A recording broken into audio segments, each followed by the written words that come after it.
सुई से काम तो चल नहीं रहा। क्या वक्त आ गया है कि तलवार निकाली जाए? क्या 24 घंटों में रूस यूक्रेन जंग रुकवाने वाले ट्रंप को अब पुतिन की जरूरत पड़ेगी? क्या पुतिन भी अब अमेरिका ईरान मसले में कूद सकते हैं? क्या पाकिस्तान का पत्ता कटने वाला है? क्योंकि जिक्र तो चीन का हो रहा है, ओमान का हो रहा है। ऐसे ऐसे नाम आए तो पाकिस्तान का क्या होगा? आज इसी पर बात करेंगे। नमस्ते, मेरा नाम है अंकुर और आप देख रहे हैं ललन टॉप का अंतर्राष्ट्रीय प्रसंगों से जुड़ा रोजाना का कार्यक्रम दुनियादारी। Brought to you by Sensodyne K। Candid dusting powder, 4 skin problems का एक expert solution. Candid dusting powder, हटा खुजली, लगा कैंडिड। ये तस्वीरें सेंट पीटर्सबर्ग से आई हैं, रूस की पुरानी शाही राजधानी। वहां की प्रेसिडेंशियल लाइब्रेरी में 27 अप्रैल को 2 लीडर्स की मुलाकात हुई, रूस के राष्ट्रपति व्लादिमीर पुतिन और ईरान के विदेश मंत्री अब्बास अराक्ची। इस दौरान पुतिन ने कहा कि ईरान के लोग अमेरिका और इजराइल के सामने जिस बहादुरी से लड़ रहे हैं वो काबिले तारीफ है। पुतिन ने भरोसा दिलाया कि रूस शांति बहाल करने के लिए हर मुमकिन कोशिश करेगा। तो क्या रूस सिर्फ ज़बानी जमा खर्च कर रहा है या फिर वाकई कोई बड़ा रोल निभाएगा? पाकिस्तान में पहले राउंड की नेगोशिएशन फेल होने के बाद रूस ने मीडिएशन का ऑफर दिया तो था, लेकिन वो बात आई गई हो गई। उसके पहले रूस ने यह पेशकश भी की थी कि ईरान अपना एनरिच्ड यूरेनियम रूस भिजवा दे ताकि अमेरिका के साथ तनाव कम हो सके, पर अमेरिका ने यह ऑफर ठुकरा दिया था। लेकिन अब हालात बदल रहे हैं। जैसे जैसे पाकिस्तान के जरिए चल रही बातचीत फेल हो रही है, वैसे वैसे नए प्लेयर्स के लिए जगह बन रही है। पाकिस्तान के पास दोनों पक्षों के मैसेजेस तो हैं, वो डाकिये का काम भी कर ले रहा है, पर दोनों पक्षों को टेबल पर बिठाकर रजामंद कर लेने की ताकत, वैसा रसूख शायद उसके पास नहीं है। अमेरिका और ईरान के बीच असहमतियां इतनी ज़्यादा हैं कि सिर्फ डाकिये से काम शायद ही चल पाए। ऐसे में रूस और चीन जैसे देशों का नाम आ रहा है। रूस और चीन दोनों ही देश लंबे समय से ईरान के अच्छे दोस्त रहे हैं और मज़ेदार बात यह है कि दोनों ही देशों के लीडर्स पुतिन और शी जिनपिंग ट्रंप को भी खासे पसंद आते हैं। अमेरिकी राजनीति में यह विरले ही होता था कि कोई अमेरिकी राष्ट्रपति रूस और चीन के राष्ट्रपतियों की खुलेआम तारीफ करता हो, लेकिन ट्रंप ऐसा करने में बिल्कुल भी नहीं कतराते। वजहें तो और भी हैं। बराक ओबामा के दौर में 2015 में ईरान से जो डील हुई थी, उसमें अमेरिका ईरान के अलावा ब्रिटेन, फ्रांस, रूस, चीन और जर्मनी P5+1 देश शामिल थे। न्यूक्लियर मुद्दे जैसे बड़े मसले पर अगर समझौता होता है तो आने वाले सालों में उसकी देखरेख और उसकी मॉनिटरिंग के लिए कई जिम्मेदार हों तो डील के सफल होने के चांसेस बढ़ सकते हैं। इससे ईरान पर डील की शर्तों का पालन करने का दबाव भी बढ़ेगा। फिर एक सबसे बड़ा मसला यूरेनियम का भी है। अगर ईरान अपने 440 किलो हाईली एनरिच्ड यूरेनियम उसको देश से बाहर भेजने को तैयार हो जाता है, तब भी रूस और चीन जैसे देश काम आ सकते हैं। 14-15 मई को डोनाल्ड ट्रंप और चीनी राष्ट्रपति शी जिनपिंग की मुलाकात भी होने वाली है। चीन ईरान के तेल का सबसे बड़ा खरीदार है। वो ईरान का 80 से 90% तेल खरीदता है। हाल के सालों में यह खरीद फरोख्त डॉलर के बजाय चीनी करेंसी युआन और क्रिप्टो करेंसी में होने लगी है। इसके अलावा अमेरिकी ब्लॉकेड के चलते ईरान और चीन के बीच ये जो तेल का व्यापार है, इस पर भी असर पड़ा है। वॉल स्ट्रीट जर्नल की एक रिपोर्ट के मुताबिक ट्रंप का कहना है कि ईरान की नाकाबंदी तब तक जारी रखेंगे जब तक ईरान परमाणु मुद्दे पर, न्यूक्लियर मुद्दे पर घुटने न टेक दे। दूसरी तरफ खबर है कि ईरान के पास इस नाकाबंदी से निपटने के लिए अभी भी हफ्तों का बैकअप है। ब्लॉकेड चलता रहा तो ईरान को नुकसान तो होना ही है, चीन तक ईरानी तेल की सप्लाई भी थमी रहेगी। वैसे तो चीन के पास बैकअप है, लेकिन लंबे समय तक वो हाथ पर हाथ धरे नहीं बैठ सकता। यानी अगर ट्रंप चीन के दौरे से पहले अमेरिका ईरान में कोई बात नहीं बना सके तो ट्रंप जिनपिंग मीटिंग की जो अहमियत है वो बहुत हद तक बढ़ सकती है। वो डिसाइडिंग फैक्टर साबित हो सकती है ईरान मसले में। रूस और चीन के अलावा एक तीसरे देश का भी जिक्र है, ओमान। सुगबुगाहट है कि इस्लामाबाद की जगह ओमान की राजधानी मस्कट को तरजीह दी जा सकती है। आप कहेंगे रूस और चीन की बात तो ठीक है, लेकिन ओमान की आबो हवा में ऐसा क्या है जो इस्लामाबाद में नहीं है? ट्रैक रिकॉर्ड आप ओमान का देखिए। 2010 के दशक में न्यूक्लियर डील JCPOA की जो पहली बातचीत हुई थी और बेहद खुफिया बातचीत थी, वो ओमान में ही हुई थी। 2025-26 में भी अमेरिका ईरान की बातचीत में ओमान ने मध्यस्थ की भूमिका निभाई थी। मस्कट में कई राउंड बातचीत हुई थी। फिर नियति का एक सिरा तो भूगोल से भी जुड़ता है। Geography is destiny. Oman straight of Hormuz के दूसरी तरफ है। ईरान उसे हॉर्मूज स्ट्रेट पर साझा कंट्रोल के लिए राजी करना चाहता है ताकि दोनों देश मिलजुल कर वहां से गुजरने वाले जहाज़ों से टोल वसूल सके। तो क्या ओमान नेगोशिएशन की मेज़बानी के लिए पाकिस्तान से ज़्यादा मुफीद हो सकता है? क्या ईरान उस पर पाकिस्तान के मुकाबले ज़्यादा भरोसा कर सकता है? रूस और चीन आने वाले दिनों में क्या रोल प्ले कर सकते हैं? क्या वो दखल देंगे? हमने जानकारों से बात की। ईरान और इजराइल और अमेरिका का जो युद्ध था उसका एक फेज जो है वो खत्म हो गया है और उस फेज के बाद जो है तीन मुद्दे हैं फिलहाल। एक एक्सटेंशन ऑफ सीज फायर का है, दूसरा स्टेट ऑफ हार्मूज का है, तीसरा जो है न्यूक्लियर इशू है। ये इमीडिएट इश्यूज हैं। इसके बारे में बातचीतें हो रही हैं कई पाकिस्तान में, बाकी जगह में भी वो चल रही हैं। लेकिन जो रूस में मुझे लगता है कि ईरान के विदेश मंत्री का जो दौरा था वो दो चीज़ें दर्शाता है। एक तो ये है कि ये भी बात सही है कि जो इस फेज के बाद उसके अंदर जो, क्योंकि अभी तक बातचीत कंप्लीट नहीं हो पाई है, कोई समझौता नहीं हो पाया है, तो रूस कोई ना कोई उसके अंदर अपनी मध्यस्थता किसी तरीके से, खासतौर से न्यूक्लियर इशू में वो अपना कोई रोल उसके अंदर अदा कर सकता है। दूसरी बात है, मुझे लगता है कि जो ईरान है वो, उसको लगता है कि अभी कुछ रिकंसिलिएशन भी हो सकता है या कुछ कन्फ्रंटेशन भी दोबारा से हो सकती है।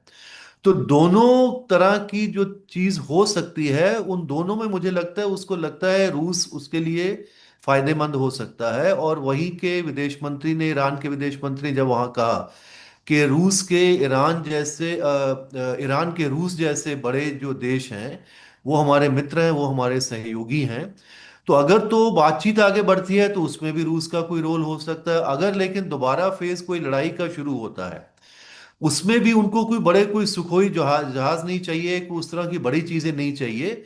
वो कैसे, अगर वो सेकंड फेज लड़ाई का अगर कोई शुरू होता है, कैसे अपना बचाव उसके अंदर कर पाएगा?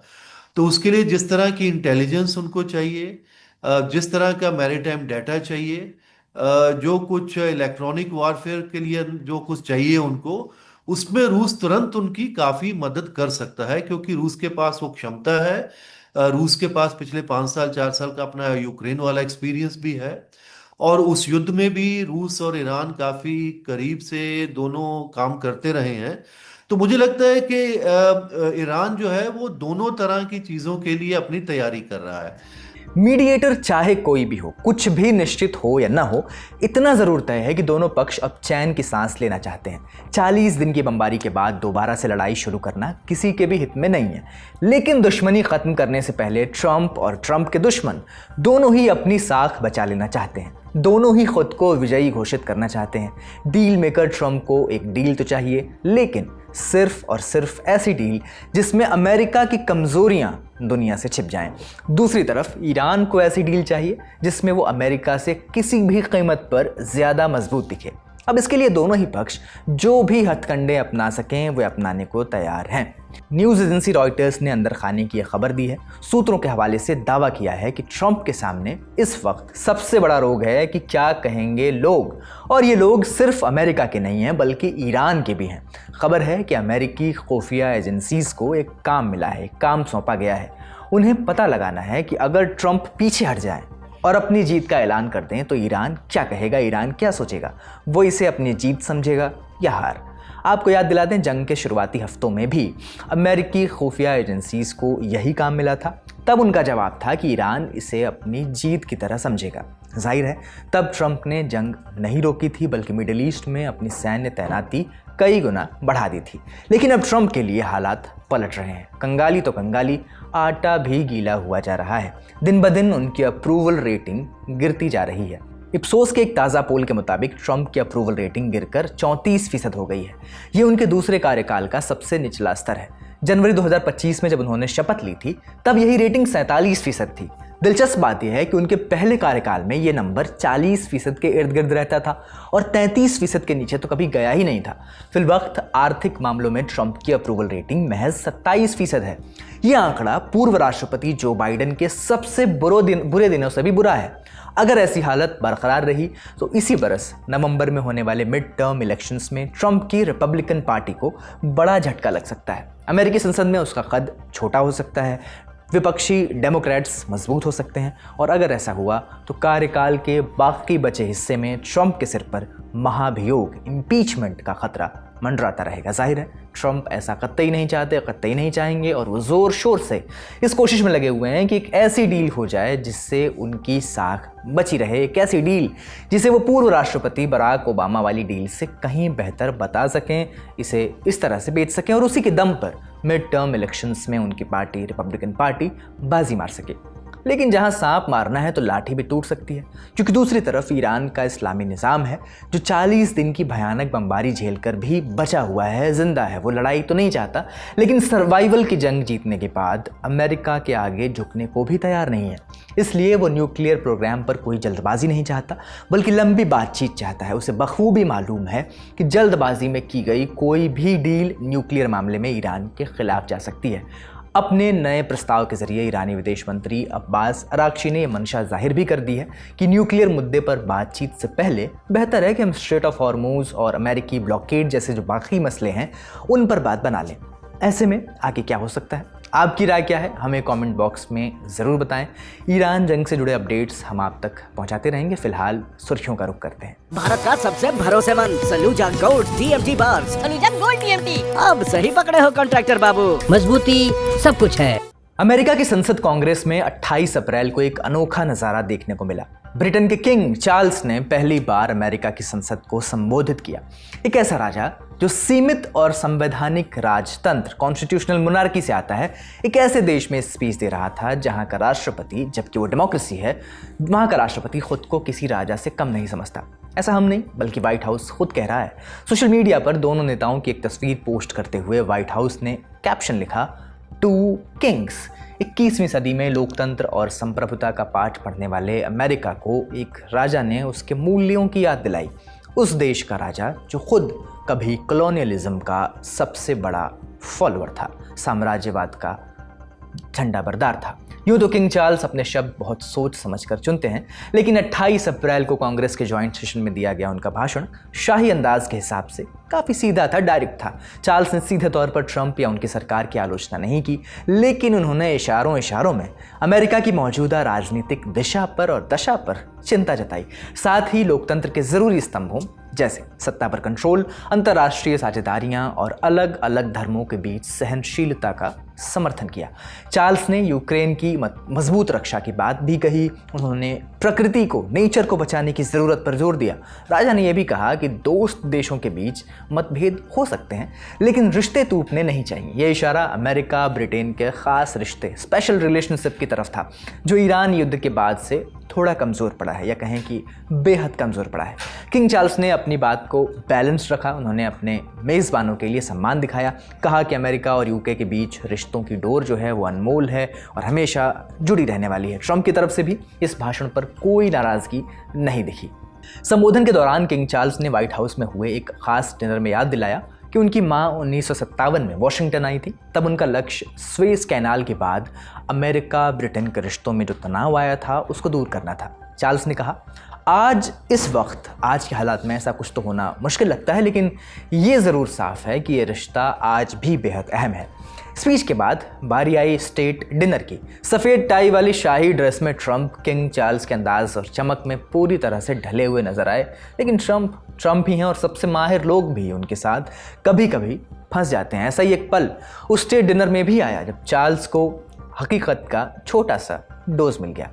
डिनर से पहले स्पीच में ट्रंप उन लड़ाइयों का जिक्र कर रहे थे जो अमेरिका और ब्रिटेन ने साथ में लड़ी हैं। नॉर्मैंडी के बीच से लेकर कोरिया की जमी हुई पहाड़ियों तक और उत्तर अफ्रीका, मिडिल ईस्ट के तपते रेगिस्तानों तक। मिडिल ईस्ट इस शब्द का इस्तेमाल जैसे ही हुआ वैसे ही ट्रंप की स्क्रिप्ट बदल गई। ट्रंप ने कहा, हम अभी मिडिल ईस्ट में भी थोड़ा काम कर रहे हैं, शायद आपको पता होगा, हम बहुत अच्छा कर रहे हैं। उन्होंने आगे कहा, हमने उस खास दुश्मन को मिलिट्री के लेवल पर हरा दिया है। हम कभी उसे इतना कहते कहते ट्रंप अचानक रुक गए। फिर कहा, मुझसे ज़्यादा चार्ल्स इस बात से सहमत हैं कि हम कभी भी उन्हें न्यूक्लियर हथियार नहीं रखने दे सकते। अब बारी चार्ल्स की थी। बाकी बातों के साथ मजाकिया लहजे में उन्होंने ट्रंप के एक तंज का भी जवाब दिया। कहा, आपने हाल ही में कहा था कि अगर अमेरिका नहीं होता तो यूरोप के देश जर्मन बोल रहे होते। क्या मैं ये कह सकता हूँ कि अगर ब्रिटेन नहीं होता तो आप फ्रेंच बोल रहे होते। आखिर में चार्ल्स ने ट्रंप को एक खास तोहफा दिया। दूसरे विश्व युद्ध में काम आई ब्रिटिश पनडुब्बी HMS ट्रंप की घंटी 1944 में ब्रिटेन के एक शिपयार्ड से लॉन्च हुई। इस पनडुब्बी पर ट्रंप 1944 लिखा हुआ था। किंग चार्ल्स ने कहा, अगर कभी हमें बुलाना हो तो बस इस घंटी को बजा दीजिएगा। अमेरिका इस साल अपनी आज़ादी के 250 साल पूरे कर रहा है। इस मौके पर ट्रंप सरकार खास लिमिटेड एडिशन पासपोर्ट जारी करने जा रही है। इन पासपोर्ट के अंदर के कवर पर ट्रंप की बड़ी फोटो होगी। उसके आसपास डिक्लेरेशन ऑफ इंडिपेंडेंस का टेक्स्ट और अमेरिकी झंडा होगा और नीचे उनका सिग्नेचर सुनहरे रंग में छपा होगा। एक अलग पेज पर फाउंडिंग फादर्स की मशहूर पेंटिंग होगी जिसमें वे उसी दस्तावेज पर साइन करते दिखते हैं। ये पासपोर्ट अमेरिका 250 नाम के प्रोग्राम का हिस्सा है। इस कार्यक्रम में नेशनल मॉल पर ग्रैंड प्रिक्स रेस और व्हाइट हाउस के साउथ लॉन पर UFC फाइट जैसे इवेंट भी शामिल है। अमेरिकी विदेश विभाग ने कहा है कि ये पासपोर्ट ऐतिहासिक मौके के लिए सीमित संख्या में जारी होंगे। यह कदम ट्रंप के उस बड़े पैटर्न का हिस्सा माना जा रहा है जिसमें उनकी तस्वीर सरकारी जगहों और संस्थानों पर ज़्यादा दिखाई देने लगी है। वॉशिंगटन में जस्टिस डिपार्टमेंट की बिल्डिंग पर उनका बड़ा बैनर पहले से लगा है। इसी तरह लेबर डिपार्टमेंट और कृषि विभाग में भी उनकी तस्वीरें लगी हैं। लेकिन अब अमेरिका के स्पेशल पासपोर्ट पर ईरान ने तंज कसा है। मुंबई में मौजूद ईरान के कॉन्सुलेट ऑफिस ने अपने एक्स अकाउंट पर इस खबर का मजाक बनाया और लिखा, अमेरिका 250 साल पुराने पासपोर्ट को ऐसे दिखा रहा है जैसे कोई बहुत पुरानी चीज़ हो, विंटेज हो, और उधर ईरान आराम से 2600 साल पुराना आफ्ताबेह निकाल देता है। पासपोर्ट भी पश्चिमी सोच का हिस्सा है। हम पहले आज़ाद थे, इज्जत से मिलते थे, फिर ये आए, लूट भी लिया और लाइन में खड़ा भी कर दिया। आपको बता दें कि आफ्ताबेह एक ईरानी बर्तन होता है जिसका इस्तेमाल साफ सफाई के लिए किया जाता है। इसमें टेढ़ी नलकी होती है ताकि पानी आसानी से और कंट्रोल में डाला जा सके। पुराने समय में ये तांबे, पीतल या मिट्टी से बनता था, जबकि आजकल प्लास्टिक के भी बनाए जाते हैं। आज का दुनियादारी यहीं समाप्त होता है। अपना और अपनों का ख्याल रखिए। देखते रहिए दी ललन टॉप। शुक्रिया, शुभ रात्रि।